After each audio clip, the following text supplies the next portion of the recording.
Selamat malam. Partai Kebangkitan Bangsa atau PKB mengirim isyarat atau sinyal akan gabung dengan koalisi PD Perjuangan. Hal itu disampaikan langsung oleh Ketua Umum PKB, Muhaimin Iskandar. Tanda-tanda PKB mulai goyah dengan Prabowo tidak kali ini saja terjadi. Sebelumnya sejumlah kader PKB sudah melontarkan kode yang sama. Sementara dalam waktu yang tidak begitu berjauhan, Sekjen PD Perjuangan Hasto Kristianto menyebut akan ada partai yang bergabung ke barisan pendukung Ganjar. Apakah koalisi PKB Gerindra akan bubar? Isyarat PKB gabung koalisi PDIP. Itulah topik utama kami untuk malam ini. Anda menyaksikan Talk Politics with Reinhard. Saya Reinhard Sirait.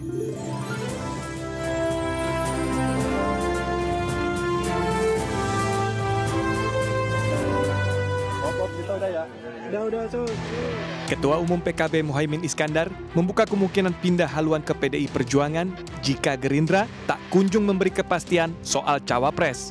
Caimin membuka peluang menjadikan PDI Perjuangan sebagai opsi kedua karena diberi tawaran sebagai bakal cawapres dari Gubernur Jawa Tengah Ganjar Pranowo di Pilpres 2024. Sementara Wakil Ketua Umum PKB Jazilul Fawait mengatakan apabila partainya berkoalisi dengan PDI Perjuangan, tidak perlu menunggu waktu lama dalam membahas capres-cawapres, hanya memerlukan 12 hari. Hal tersebut disampaikan Jazilul merespon perihal ketidakjelasan Gerindra mendapuk Ketua Umum PKB Muhaimin Iskandar. Sejak Agustus kita sudah teken kontrak dengan yang baru, yang historinya nggak terlalu lama. Makanya kader-kader PKB, para ulama, para mungkin pengamat juga, ini kok nggak jadi-jadi ya? Ya memang nggak tahu caranya kelihatannya. Lo 11, aku 12. Ya, lo nggak jelas, gua lepas. Menanggapi kemungkinan PKB pindah haluan dari Partai Gerindra, Sekjen PDI Perjuangan Hasto Kristianto mengatakan partainya siap menerima PKB dengan tangan terbuka. Apalagi selama ini PDI Perjuangan dan PKB memiliki sejarah kedekatan dalam banyak aspek. Ya kami welcome karena kerjasama itu kan menjadi suatu keharusan, menjadi bagian dari kultur bangsa, apalagi hubungan PDI Perjuangan dengan PKB itu kan memang dari sejarah pembentukannya, dari aspek ideologi, kedekatan para pemimpinnya, dan juga secara kultural serta akar basis massa itu memang saling melengkapi. Bursa bakal calon wakil presiden pendamping Ganjar Pranowo menyisakan 5 tokoh. Peluang Muhaimin Iskandar menjadi calon wakil presiden mulai mengemuka usai namanya masuk dalam 5 besar bacawa pres PDI Perjuangan untuk pemilu 2024. Tim Liputan MNC Media melaporkan.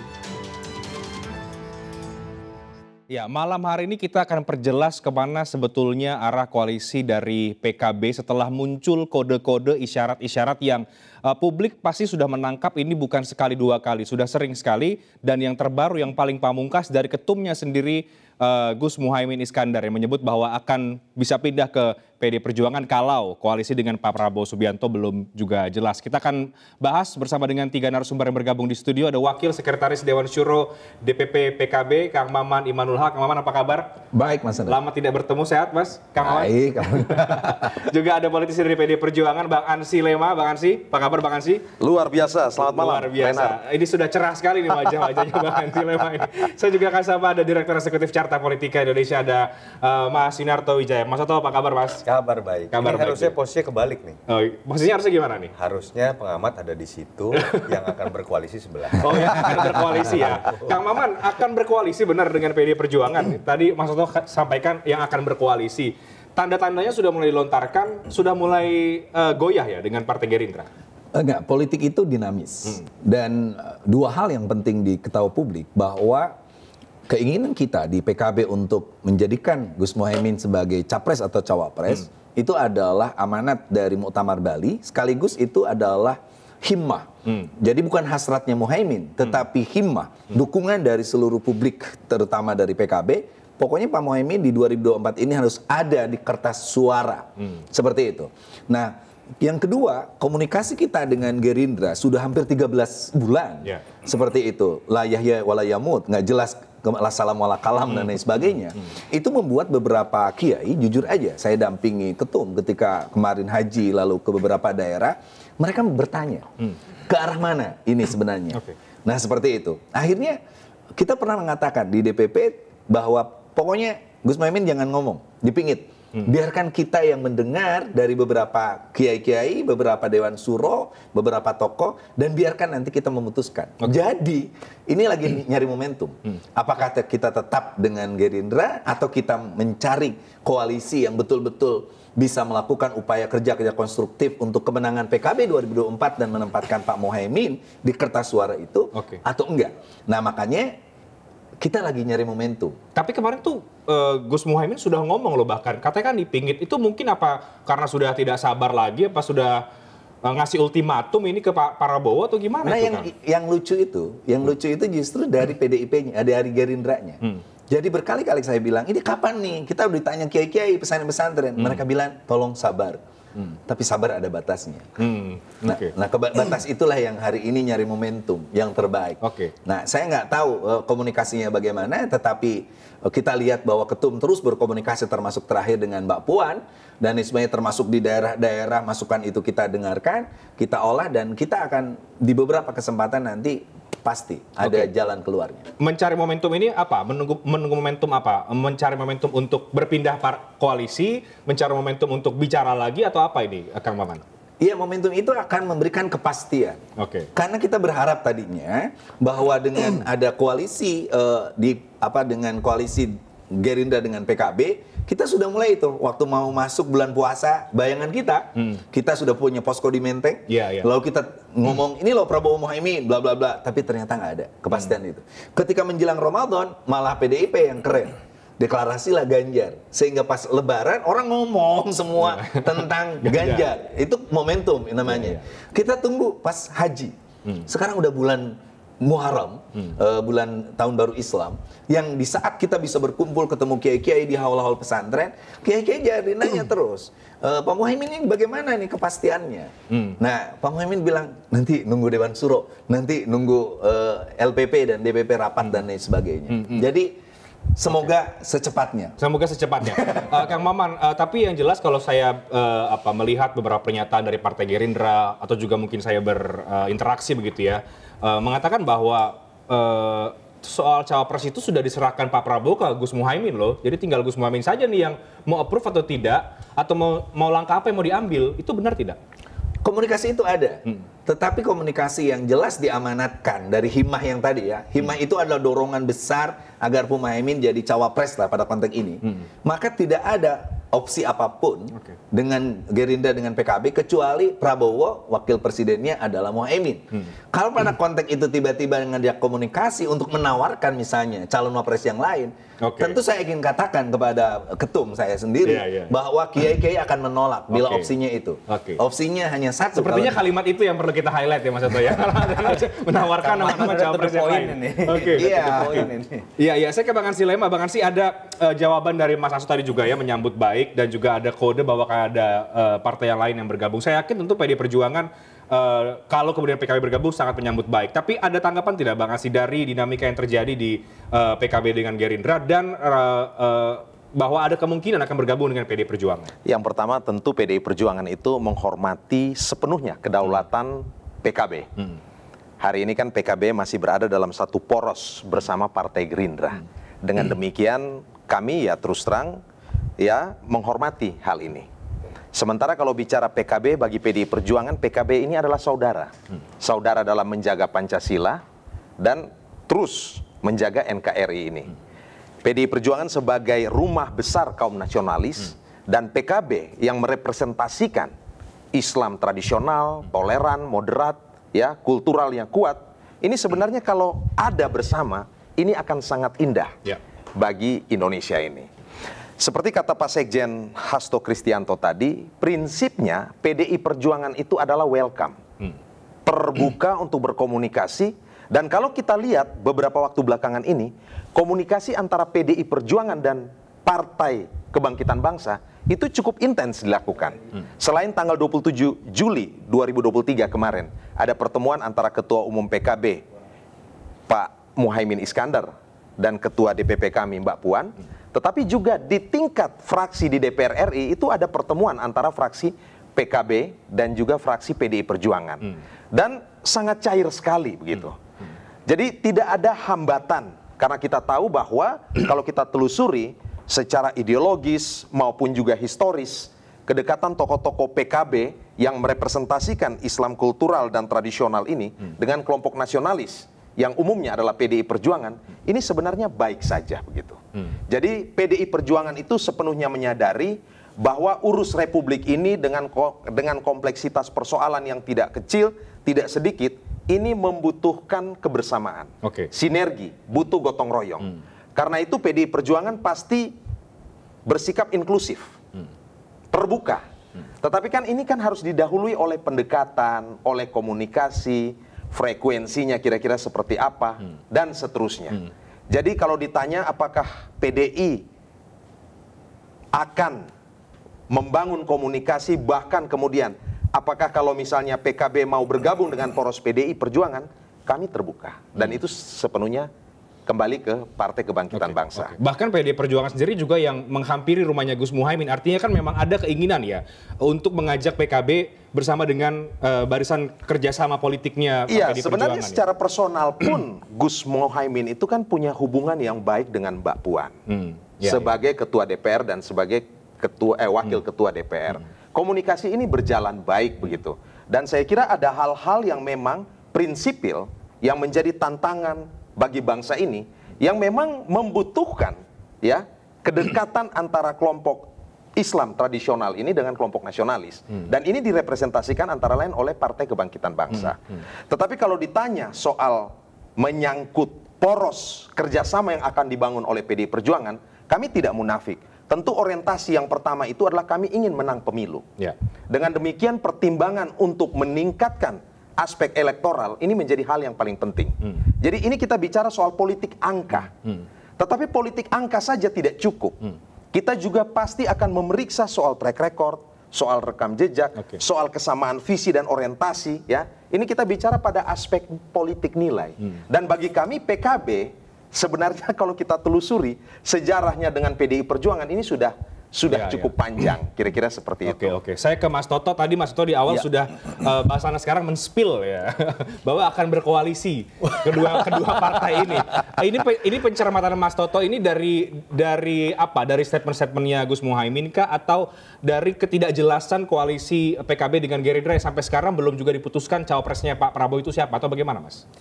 Ini analogi aja ya, biar jadi simpel gitu publik membacanya. Jadi ada satu pihak yang merasa didekati, udah 12 bulan nih gitu ya, merasa didekati, merasa kemudian punya harapan bisa berpacaran atau kemudian bahkan masuk ke pelaminan, kira-kira seperti itu.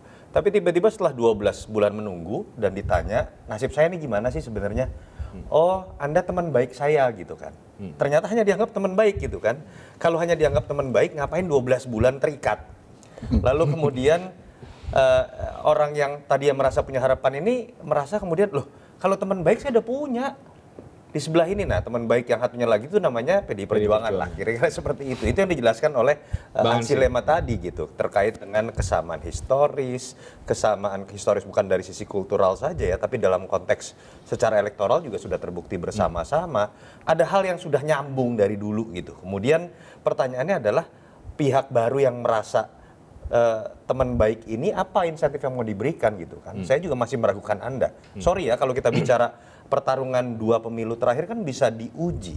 Apakah ada kesamaan nilai misalnya antara Pak Prabowo dengan PKB misalnya, yang setahu saya sangat anti terhadap politik sara. Satu contoh misalnya. Apakah seharusnya lebih nyambung dengan apa yang dimiliki oleh PDI Perjuangan misalnya, atau Mas Ganjar Pranowo yang tidak pernah masuk dalam ranah politik sara? Itu kan lebih mudah untuk jadi satu. Penjelasan tadi penjelasan dalam konteks kultural.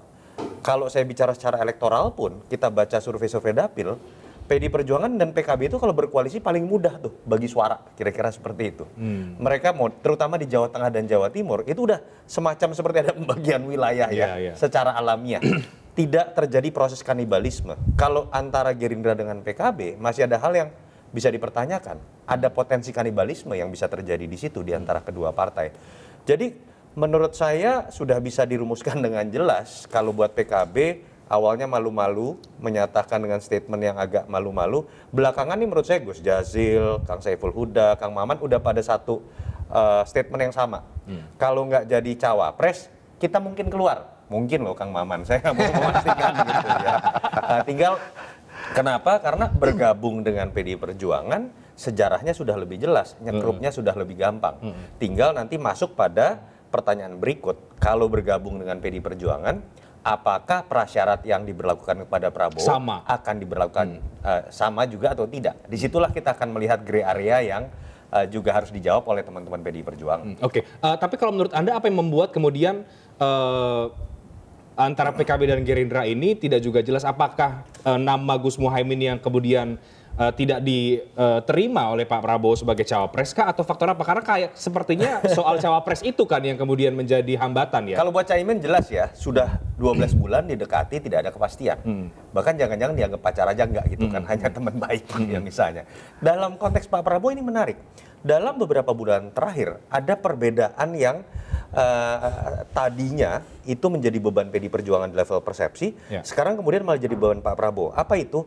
Kesan eksklusif dalam konteks menggandeng koalisi.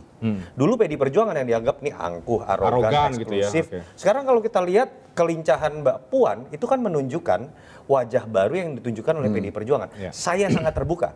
Mungkin disebabkan juga makin berimbangnya pertarungan antara Pak Prabowo dengan Mas Ganjar yang dulu Mas Ganjar sangat tinggi di atas angin. Pak Prabowo belakangan seperti punya satu strategi saja yang terkesan akhirnya menutup ruang gerak Pak Prabowo untuk merangkul calon-calon wakil presiden atau partai lain. Fokus hanya pada Jokowi, nebeng nama Jokowi. Sehingga kemudian nama yang muncul itu kalau tidak Erick Thohir atau Gibran. Kita ngomong apa adanya. Kalau tidak anak kandungnya atau anak emasnya yang dianggap dekat dengan Jokowi gitu ya. Itu yang menyebabkan Pak Prabowo ini belakangan kok seperti ruang geraknya seperti makin tertutup, termasuk kepada Caimin yang jelas-jelas sudah 12 bulan dekat gitu kan. Itu yang menurut saya menjadi sebuah pattern baru nih. Pak Prabowo semakin terlihat sulit untuk diajak bersalaman karena hanya fokus pada satu nama, nebeng nama Jokowi. PDI Perjuangan yang seharusnya mendapatkan bonus dari nama besar Pak Jokowi karena dia adalah kadernya, karena diisukan ada keretakan hubungan, mulai membuka dirinya untuk kemudian bergandengan dengan banyak pihak, tidak hanya dengan Pak Jokowi. Itu yang menurut saya sekarang sedang terjadi dan pada akhirnya ini menjadi beban buat Pak Prabowo. Dalam hal juga akhirnya dalam berkoalisi ya, karena kemudian mungkin mulai agak ditinggalkan. Kan kira-kira gini, tadinya sudah orang mengira Caimin, tapi ketika kemudian ada Erick Thohir, dia dekat dengan Pak Jokowi loh. Kita tunggu dulu Erick Thohir jadi atau tidak. Udah hampir pasti dengan Erick Thohir, tunggu dulu gugatan MK. Ini bukan anak emasnya lagi nih, tapi anak kandungnya nih. Itu yang membuat Pak Prabowo seperti kehilangan ruang gerak sebagai seorang capres untuk menentukan diri masa depan dari dirinya sendiri. Oke, Kang Maman, sejauh mana itu disampaikan, dikomunikasikan dengan Pak Prabowo soal kode-kode ia akan menarik cawapres yang lain bukan dengan Gus Muhaimin, dan apakah kemudian tawaran yang sama, syarat yang sama juga akan diajukan ke PDI Perjuangan kalau kemudian berpindah koalisi? Kita break dulu tapi Kang, setelah jeda kami akan segera kembali, tetap di Talk Politics.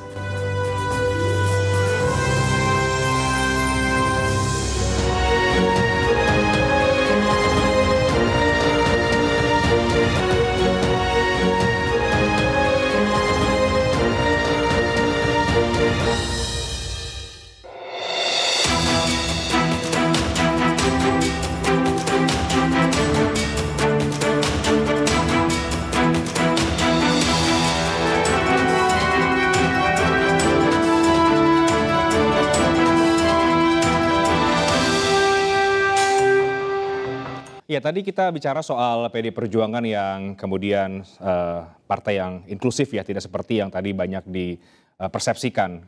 Kita kembali lagi melihat bagaimana Ketua DPP PDI Perjuangan, Mbak Puan Maharani yang bertemu dengan Ketua Umum PKB, Muhaimin Iskandar, dan Ketua Umum Partai Golkar, Erlangga Hartarto beberapa waktu yang lalu. Kita lihat lagi bagaimana dalam pertemuan tersebut mereka membahas banyak hal, salah satunya tentu adalah terkait koalisi 2024.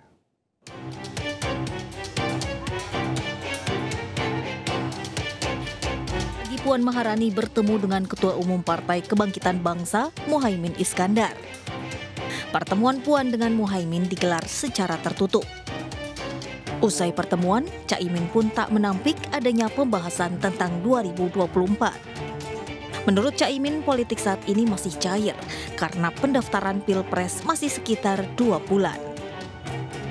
Sementara itu Puan Maharani mengatakan PDIP dengan PKB akan tetap menjadi keluarga meski nantinya tidak berkoalisi di Pilpres 2024. Silaturahmi ini juga harus dilakukan supaya nanti pesta demokrasinya tuh damai, nggak kemudian ada sekat-sekat dan lain-lain sebagainya. Jadi dan pembicaraan ini akan tetap kita lakukan secara intensif sampai ya tadi Caimin mengatakan bahwa sampai bulan Oktober. Kemudian November tanggal 4 itu insya Allah kita akan mengumumkan siapa capres dan cawapres beserta daftar DCT bagi semua bacalek yang sekarang namanya ada.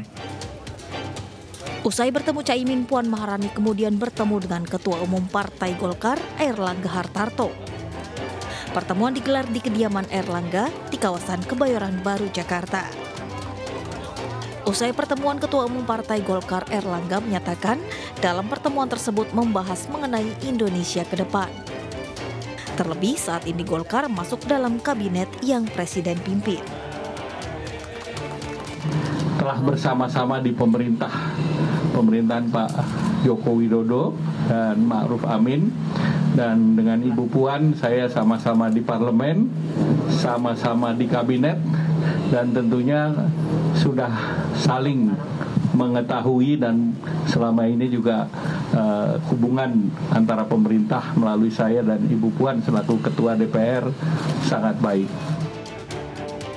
Dalam kesempatan ini PDIP berharap kebersamaan dengan Golkar dan PKB terus berlanjut di kepemimpinan selanjutnya. Terlebih ketiga partai tersebut sudah bersama dalam pemerintahan Presiden Joko Widodo.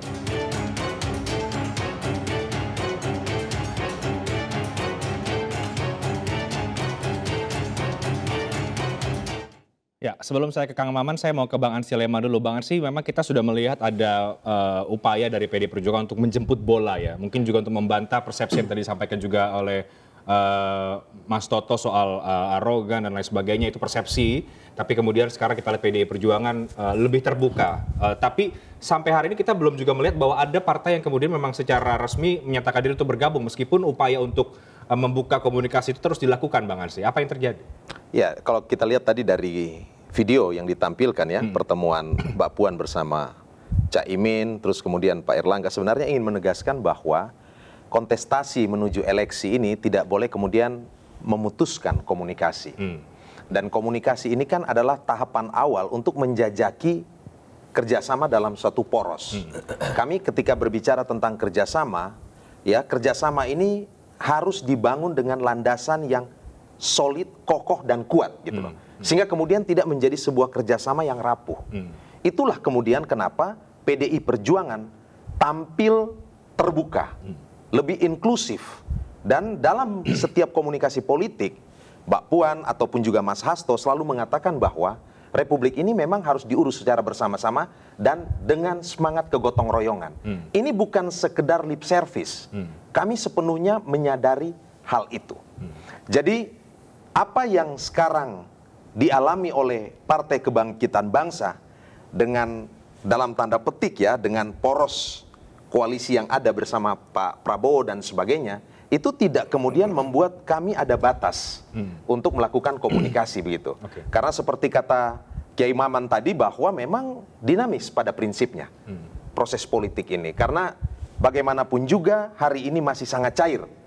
Dan kalau bicara sosok Caimin, sosok PKB, kami ingin menegaskan kembali bahwa Caimin itu masuk dalam radar PDI Perjuangan sebagai satu dari 5 dan itu calon kandidat potensial. Mbak Puan bahwa itu serius ya? Dan itu serius ditegaskan ya. Ada beberapa nama, 4 nama lainnya, selain salah satunya adalah Gus Muhaimin Iskandar.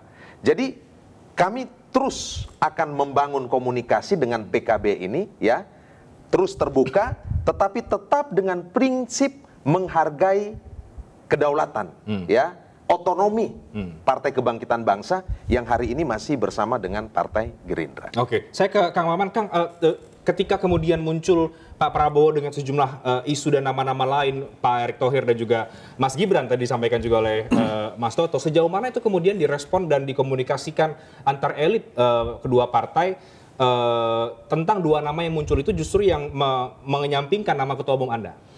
Iya, saya ingin cerita ya, waktu harlah PKB di Stadion Manahan di Solo, ada dua cerita penting.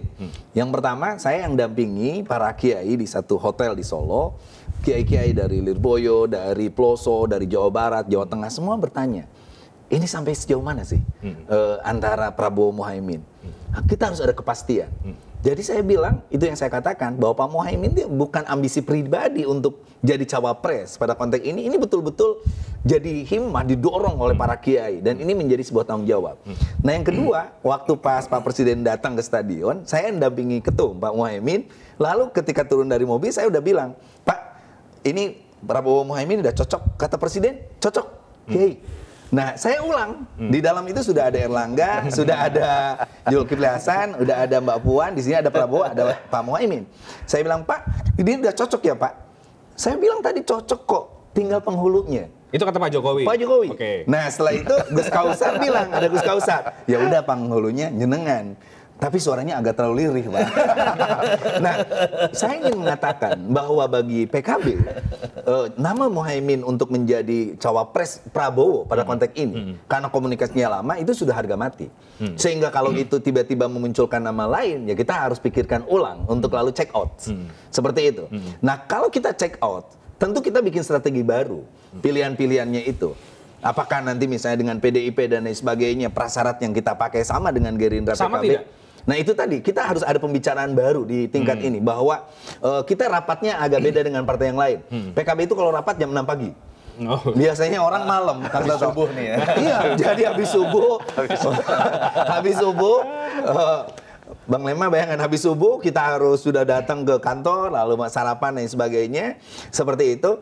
Kita akan mengatakan bahwa kalau mintanya kiai-kiai sudah kehabisan kesabarannya dan kita diminta untuk check out, Pak Muhaimin udah mulai komunikasi dengan bagus dengan PDIP, dengan partai-partai yang lain dan lain sebagainya. Nah, soal bagaimana persyaratannya, apakah masih sama dengan apa yang kita tawarkan dengan Gerindra PKB itu adalah Prabowo Muhaimin. Nah, kita akan bicarakan pada konteks baru, strategi baru dan sebagainya. Kita sama, kita punya target sukses di Pileg dengan 100 kursi DPR RI, sukses di Pilpres dengan tentu kita udah pengalaman nih, saya dengan Mas Toto itu udah lama. Jadi saya 2 kali di DPR, punya konsultan politik yang nggak pernah saya bayar, beliau. Jadi mudah-mudahan kita gabung lagi. Sehingga saya bilang kenapa saya gratis, karena Pilpres kita sama kan. Tapi jangan disebutin namanya dulu. Iya. Biarkan misterius. Nah yang ketiga, kita pun ingin di pilkada kita menang. Ini yang sebenarnya saya setuju tadi kata-kata dari Mas Toto, bahwa kita dengan PDIP ada kesamaan ketika kita berbagi soal siapa yang akan maju di pilkada. Jadi ada chemistry kita untuk lalu memenangkan sekaligus pilegnya, pilpresnya, dan pilkada yang serentak itu. Sehingga dengan kemungkinan inilah peluang untuk berkoalisi dengan PDIP tentu besar. Oke. Kap, batasnya sampai di mana sih dengan Prabowo Subianto ini? Ya berkali-kali komunikasi kita itu seremonial. Saya jujur aja, seremonial. Jadi kita misalnya waktu disentuh, saya berdua tuh sama ketum. Saya bilang, ketum pokoknya harus ada nama di sana bahwa cawapresnya Prabowo Muhaimin. Ternyata it's okay katanya. Sampai disentuh nggak ada tuh tulisannya. Kosong ya. Yang ada itu adalah kerjasama. Kerjasama nggak usah dipakai rame-rame, kita kerjasama kan Pak. Jadi Bung Reinhardt, ternyata bersama itu tidak selalu berarti bersatu. Nah lalu kita ketemu lagi di peresmian Menteng. Saya yang baca doanya itu, Menteng. Saya tanya bagaimana ini konstruksinya. Sekali lagi, ini kita kan basisnya Nahdlatul Ulama, basisnya Islam tradisional yang memanfaatkan hari-hari besar keagamaan. Puasa, Idul Fitri, Idul Adha, sekarang adalah tahun baru Islam, haul di pesantren-pesantren. Kita tidak ingin nanti jadi capres-cawapres, tetapi persiapan kita untuk sosialisasi kurang. Ini ada sosialisasi yang luas, murah, karena kita cuma datang ke pesantren-pesantren, ini tiba-tiba diabaikan. Kan aneh. Di nalar PKB, kenapa tidak langsung aja dulu itu langsung Prabowo Muhaimin, sehingga kita bisa datang ke pesantren-pesantren, kita menggalang kekuatan lama, apa visi misi kita, politik kita, termasuk instruksi 6 instruksi ketua umum itu. Tetapi hari ini makin ke September, masa kampanyenya sedikit, Sudah gitu Panwas udah ada di mana-mana. Itu yang menurut kita, kata kiai-kiai, rugi banget. Kenapa momentum kesempatan besar untuk terus mengkampanyekan edukasi politik ini ke publik yang lebih besar tiba-tiba diabaikan? Tapi Kang Ahmad setuju tidak tadi yang dikatakan oleh Mas Soto bahwa sekarang ini justru lebih mendekatnya ke orang-orangnya Jokowi, ini yang dianggap orang-orangnya Jokowi, anaknya Jokowi dan juga anak kandungnya Jokowi gitu untuk cawapresnya Pak Prabowo, makin jauh dari Gus Muhaimin. Pokoknya kita udah bilang ke Ketum, saya bilang pokoknya Ketum, kalau pilihan yang ditawarkan oleh Prabowo tidak ada nama Muhaimin, kita check out. Kita check out. Kita udah jelas. Kenapa kita dari awal dengan Gerindra itu bisa? Karena kita ingin menggabungkan dua kekuatan, yang satu TNI, yang satu sipil, yang satu punya tradisi santri, yang satu kelompok tertentu dan lain sebagainya. Itu menjadi hal yang sangat enak gitu untuk saya dulu direktur tim kampanye nasional, Pak. Ini konsultan saya, sehingga saya tahu persis nanti akan ngomong apa, Pak. 12 bulan ke belakang itu, kalau itu tiba-tiba udah dikawinkan, ini disatuin, pacaran pun nggak jelas apakah itu pacaran atau apa, sehingga kita bertanya, sebenarnya Prabowo itu suka nggak sih ke kita gitu? Jangan-jangan sudah tidak ada suka sama sekali di hati. Nah, tapi kita ini statementnya keluar dari hati. Ini segala sesuatu yang spontan pasti keluar dari hati. Nah, makanya saya minta terus dari seluruh jajaran DPP itu semua sekarang komunikasi intensif, sehingga harus ada sebelum ini momentum 17 Agustus aja udah mau lepas lagi, mau lewat lagi. Sudah banyak momen yang hilang menurut kamu. Itu dia, kita kehilangan momentum hari-hari besar Islam, kita momentum hari-hari penting di pesantren, kita momentum hari kebangsaan. Apakah dengan momentum itu, lalu kalau dia memilih yang lain, bisa menang nggak ya? Bung Renner, mungkin sedikit saya ingin tegaskan bahwa PDI Perjuangan ketika menentukan calon presiden, ini betul-betul sepenuh menjadi, katakanlah, otoritas ataupun kedaulatan PDI Perjuangan. Tetapi ketika bicara soal calon wakil presiden, kami itu menjunjung tinggi prinsip kebersamaan untuk berdiskusi bersama dengan mitra-mitra kerjasama yang ada dalam poros PDI Perjuangan. Nah, hari ini kan yang sudah bersama kami antara lain misalnya Partai Hanura, Perindo, juga P3 dan seterusnya. Jika kemudian PKB ada bersama kami, tentu akan ada sejumlah tahapan, prosedur, mekanisme, komunikasi yang harus juga dilalui. Sama seperti mitra dalam poros kerjasama yang sebelumnya sudah ada begitu. Tetapi kami ingin betul-betul bahwa komunikasi ini memang benar-benar dibangun di atas sebuah fondasi yang betul-betul kuat. Sehingga kemudian kita tidak membangun sebuah dalam tanda petik istana pasir politik yang kemudian rapuh. Karena apa? Karena kita tidak hanya ingin menang, tetapi setelah menang memastikan bahwa pemerintahan Mas Ganjar Pranowo ini kemudian bisa efektif bekerja dan melanjutkan apa yang sudah dilakukan oleh Presiden Joko Widodo ini. Karena tema ataupun narasi yang dibangun oleh PDI Perjuangan terkait dengan Pilpres ini antara lain adalah keberlanjutan pemerintahan yang hari ini sudah baik, tentu dengan peningkatan pada bobot dan kualitas kerja. Menarik ya. Saya elaborasi langsung juga ke Mas Toto. Tadi juga kita sudah banyak bahas soal sudah cocok kok sebenarnya dari tadi tidak perlu dianalisis lagi. Bro Toto, tapi tetap memang posisinya harus di sebelah sana dan sebelah sini. Kan begitu. Harus didorong-dorong dulu ya. Harus didorong-dorong. Mas Toto, PKB pasti punya peran yang sangat signifikan sentral di Pilpres 2024. Saya sering kali mendengar rekan-rekan PKB bilang di mana ada PKB di situ ada kemenangan gitu ya. Nah, kali ini bargaining itu juga, daya tawar itu juga masih sama ya, masih sangat signifikan, dan itu kemudian bisa menjadi daya tawar yang sangat besar ke opsi-opsi koalisi. Iya, itu kan ada penjelasannya ya ketika bicara yang biasa didukung PKB akan menang. Karena kita percaya ada sebuah idiom Jawa adalah kunci. Jawa adalah kunci ini salah satunya adalah ketika berbicara mengenai Jawa Timur. Kenapa? Sejarah pemilu 2014-2019 kalau kita bicara kekalahan Pak Prabowo itu bisa diterjemahkan dalam satu kalimat, salah berhitung mengenai suaranya di Jawa Timur. Itu yang terjadi apalagi pada tahun 2019. Terjadi penurunan suara lagi lebih dahsyat. Itu juga yang mungkin menjelaskan kenapa sih Pak Prabowo jauh-jauh hari masih hitungannya 1,5 tahun menjelang pemilu itu sudah mengikat PKB dan Caimin saat itu. Karena kesadaran atau trauma akan kekalahan di Jawa Timur itu. Sementara PKB harus diakui adalah partai yang kuat di Jawa Timur, bisa menetralisir kekuatan PDI Perjuangan misalnya, atau menetralisir image Pak Prabowo yang kurang baik dalam 2 pemilu kemarin. Tapi kalau kita lihat dengan tidak jelasnya posisi Caimin kan seakan-akan menjadi terjustifikasi bahwa Caimin dan PKB hanya diposisikan untuk kemudian menetralisir tidak baiknya suara Pak Prabowo di 2 pemilu sebelum. Jadi hanya pada batasan itu.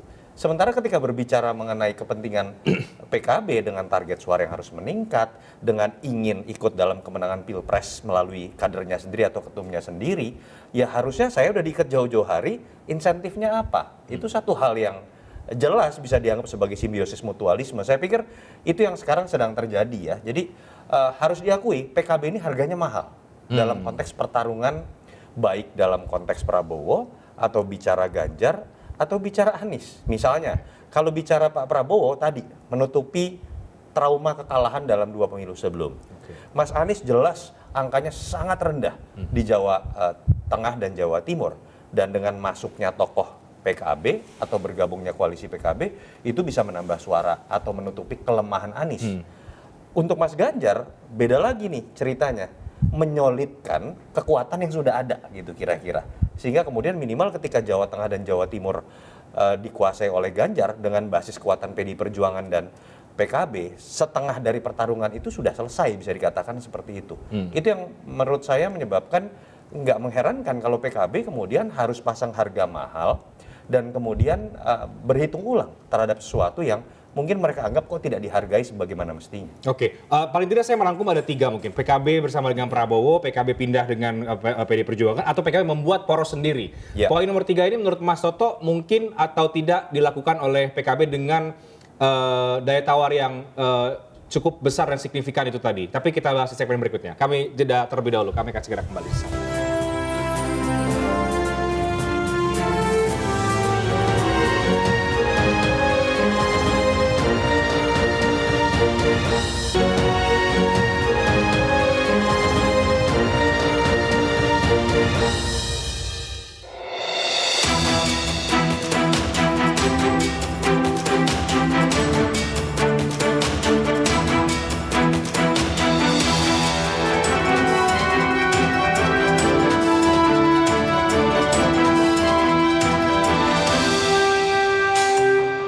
Kita masuk di segmen terakhir, sudah banyak tadi yang kita bedah ya soal peluang PKB bergabung dengan PDIP. Saya lanjutkan di segmen ini, Mas Toto, tentu Caimin kita tahu politisi yang mahir ya, punya manuver-manuver yang menarik juga. Dalam beberapa kali election misalnya, meskipun tidak dipinang sebagai cawapres, tapi punya suara yang cukup berpengaruh. Nah di Pilpres kali ini kalau kemudian Anda melihat gabung ke PDI Perjuangan misalnya dengan posisi yang sama tidak diberikan kursi cawapres, ini keuntungannya kemudian membuat PKB seperti apa dan apakah kemudian mungkin juga ada opsi membuka poros yang lain?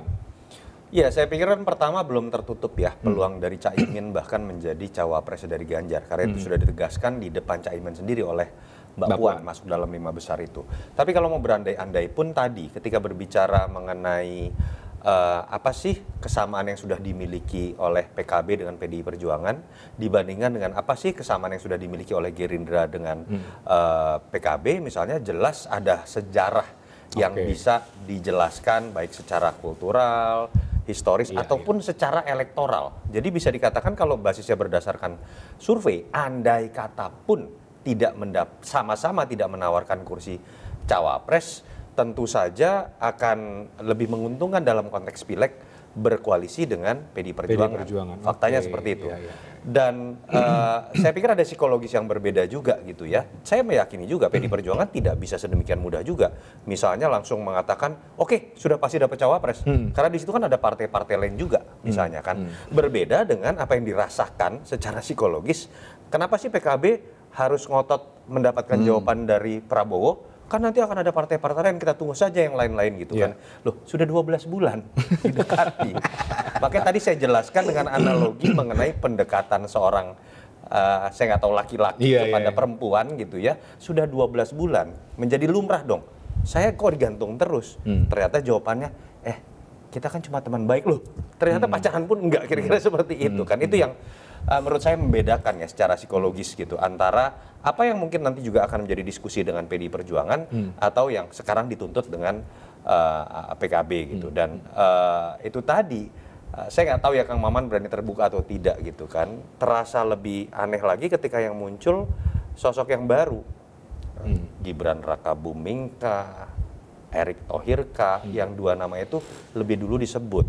Saya nggak tahu apakah di belakang panggung ada sebuah percakapan, tapi kan dia orang yang dekat dengan bos, misalnya kira-kira bahasanya gitu kan. Itu kan tidak elok dalam sebuah percakapan mengenai bagaimana membangun negara ke depan. Pemilu itu bukan suksesi kepemimpinan yang ditentukan oleh presiden sebelum. Pemilu itu harus menjadi buah pemikiran bersama ketika membentuk koalisi antar partai-partai secara independen, lalu diserahkan kepada publik untuk memilih. Bukan kemudian berlomba menunjukkan siapa yang disetujui skenario-nya oleh presiden sebelum. Itu yang menurut saya sekarang sedang terjadi, bahkan membelenggu kaki dari Pak Prabowo dalam menentukan sikap. Atau bahkan mungkin juga partai-partai yang lain ya Mas Oto, yang akhirnya juga menentukan sikap itu perlu menunggu arahan. Itu kan kita sering sekali kemudian mendengar atas instruksi Bapak Presiden, instruksi dan lain sebagainya. Anda melihat itu atau tegak apa lurus catatan ya? kritis Mas Oto apa soal itu? Kalau saya melihat apa yang terjadi pada statement-statement Caimin, Kang Maman, Gus Jazil, tidak. Mereka menunjukkan dirinya independen. Tetapi tetap pada komitmen akan menjaga Pak Jokowi sampai berakhir masa jabatan. Itu yang harus dilakukan oleh sebuah partai. Termasuk PDI Perjuangan ketika berkomunikasi dengan siapapun, bahkan termasuk dengan AHY menjadi bagian dari partai oposisi, mereka sedang berbicara ke depan. Ya, setahun ke depan, apalagi partai pendukung, kadernya adalah salah satu kader terbaiknya namanya Pak Jokowi, kita pasti jaga, kita akan pasang badan. Tetapi ketika berbicara mengenai 5 tahun ke depan, kita harus berbicara dengan sumber yang lebih banyak, aktor yang lebih banyak. Itu yang harusnya terjadi pada partai-partai saat ini. Gerindra kalau kita lihat ya dari gimmick-gimmick apa yang dikemukakan, apa yang muncul dalam balihonya, billboardnya, statementnya, sampai terbukalah bagaimana kader-kader Gerindra yang menggugat usia capres-cawapres di MK kan sudah secara telanjang terlihat. Mereka fokus pada mendapatkan dukungan dari Pak Jokowi. Atau ada seperti PSI mengatakan tegak lurus kepada Jokowi padahal sudah ada rembuk rakyat. Apa gunanya rembuk rakyat kalau ujungnya kemudian menunggu instruksi Bapak Presiden? Itu yang menurut saya, ini bukan sedang berbicara mengenai Ganjar, Prabowo atau Anies. Ini kita sedang berbicara mengenai kualitas dari demokrasi, mekanisme pemilu yang kita sepakati tahun 99, lalu kemudian berkembang lagi menjadi demokrasi langsung tahun 2004, kok secara substantif seperti dikembalikan pada substansi yang mundur. Gitu. Itu yang saya harapkan kita bisa menjaga presiden yang ada, jangan sampai diganggu, dan mungkin Pak Jokowi bisa menjadi presiden terbaik sepanjang pasca masa reformasi atau bahkan sepanjang masa, tapi jangan tempatkan dia pada demokrasi kultus yang kemudian akan menyebabkan legasi seorang Jokowi ini menjadi terkikis dalam konteks menjadi salah satu bapak demokrasi pasca reformasi. Dan Anda melihat PKB meskipun kemudian masih menjaga Pak Jokowi, tapi keputusan-keputusannya ke depan Anda meyakini akan bersifat independen berdasarkan kemudian keyakinan dimiliki oleh PKB sendiri? Statementnya sudah keluar, tinggal kita pantau kan, apakah kemudian berubah hanya karena tekanan politik atau hanya karena image bahwa harus tegak lurus pada tokoh politik tertentu. Saya pikir kalimatnya sudah keluar dari Caimin, sudah keluar dari Gus Jazil, sudah keluar dari Kiai Maman dan teman-teman PKB lain.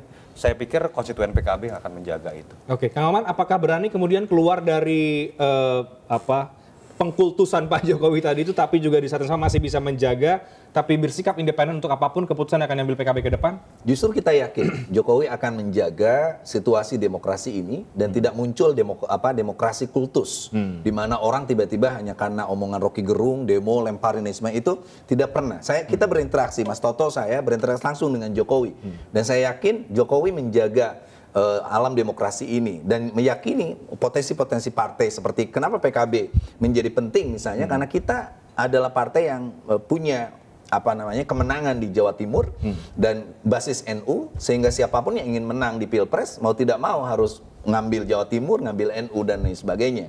Nah, dengan pola kepercayaan diri kami seperti itu dan potensi yang besar, kita sering mengatakan dan bahkan Pak Jokowi di Solo mengatakan PKB ini partai besar. Nah, kebesaran kami itu berkat manajemen yang terukur oleh Pak Muhaimin sebagai ketua umum, soliditas kita terjamin, partai yang hampir tidak ada paksi itu PKB. Hanya satu kata, bagaimana ketua umum kami melakukan tingkat soliditas yang kuat. Nah, yang kedua saya ingin meyakinkan kembali bahwa upaya-upaya orang yang ingin mengkultuskan Presiden Jokowi lalu sangat tergantung, kalimatnya bisa tegak lurus lah, bisa marah-marah dan lain sebagainya. Yang justru saya kagum hari ini Mas Toto, tiba-tiba ada bahasan nurani demokrasi, saya dengar. Padahal saya sebelum ketemu paling muji-muji Jokowi juga. Nah, padahal Mas kalau kita ketemu Pak Presiden, kita dengan Jokowi itu asik Pak, bicara tentang bagaimana penguatan sistem demokrasi, penguatan partai dan sebagainya. Tetapi itu tadi, anasir-anasir jahat di sekeliling itu yang ingin mencoba mengambil hati Pak Presiden yang kita menangkan 2 kali, bahkan sebelum waktu kita di DKI, ya Mas, di DKI bahkan sebelum itu, saya ingin mengatakan PKB sebagai partai besar akan independen dan tetap menjaga soliditas dan tentu melanjutkan apa yang hari ini menjadi prestasi Presiden Jokowi. Oke, artinya berani mengambil keputusan ke depan karena keputusan dari internal PKB sendiri tanpa ada tekanan, Kiai Maman. Iya, dan sekali lagi bahwa ketum itu kadang-kadang kasihan juga ya. Ketum itu kan diminta kiai, ditelepon kiai-kiai, dibikinlah istimewa ulama. Ini hasil keputusannya, relawan di mana-mana deklarasi tentang Pak Muhaimin dan sebagainya. Sehingga saya bilang ketum capek ya untuk menerima ini. Ya tanggung jawab Kang, bagaimanapun saya harus melakukan itu. Makanya sekali lagi kita akan independen, kita akan mengambil satu suara demi kepentingan Indonesia ke depan. Maka komunikasi politik dengan PDIP dan lain sebagainya dan partai-partai yang lain ini menjadi kata kunci bahwa Indonesia hanya bisa akan maju bila dikelola dengan sikap gotong royong. Oke, itu udah kode lagi. Kode gotong royong. Bang Ansy ada tambahan Bang Ansy?